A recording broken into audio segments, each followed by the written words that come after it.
বুদ্ধিমান লোকৰ কেইটামান মই আপোনালোকলৈ তেওঁলোকে ব্যৱহাৰ কৰা কেইটামান ধুনীয়া পইণ্ট মই আপোনালোকক ক'ব বিচাৰিছোঁ। শুনকচোন। বুদ্ধিমান লোকে ৰখিব কৈ দি আছোঁ শুনক। বুদ্ধিমান লোকে যিমানেই দুখত নাথাকক কিয়, যিমানেই কষ্টত নাথাকক কিয়, কেতিয়াও বিশেষকৈ নিজৰ দুখ কষ্ট আনৰ আগত কেতিয়াও প্ৰকাশ নকৰে। হয় নহয় কথাষাৰ ক'বচোন। তাৰ পিছৰ পইণ্টটোত কি কৈছে শুনিছেনে? আৰু বুদ্ধিমান মানুহে মানুহৰ আৱাজটো বোলে কি জানে, বহুত পৰাপক্ষত সৰু মিঠা।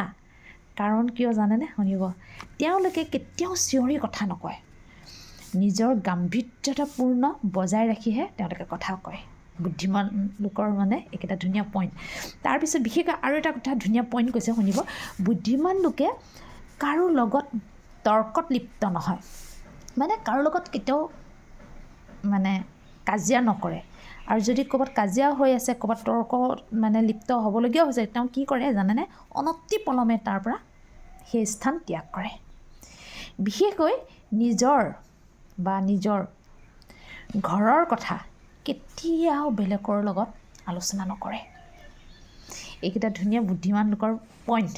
তাৰপিছত আৰু এটা কথা কৈছিলে, বুদ্ধিমান লোকে বোলে লোকৰ সমালোচনাত কিন্তু কেতিয়াও ভাগ নলয়। বুদ্ধিমান লোকে লোকৰ সমালোচনাত কেতিয়াও ভাগ নলয়।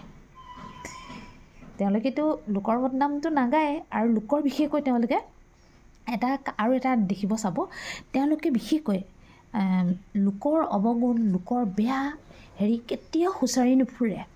আৰু কোনোবাই যদি তেনেকুৱা কথা পাতিও থাকে, আলোচনাও কৰি থাকে নহয়, চাব তেওঁ লাহেকৈ সেই ঠাইৰ পৰিত্যাগ কৰে। বুদ্ধিমান লোকৰ এইকেইটা সাংঘাতিক ধুনীয়া পইণ্ট। নমস্কাৰ।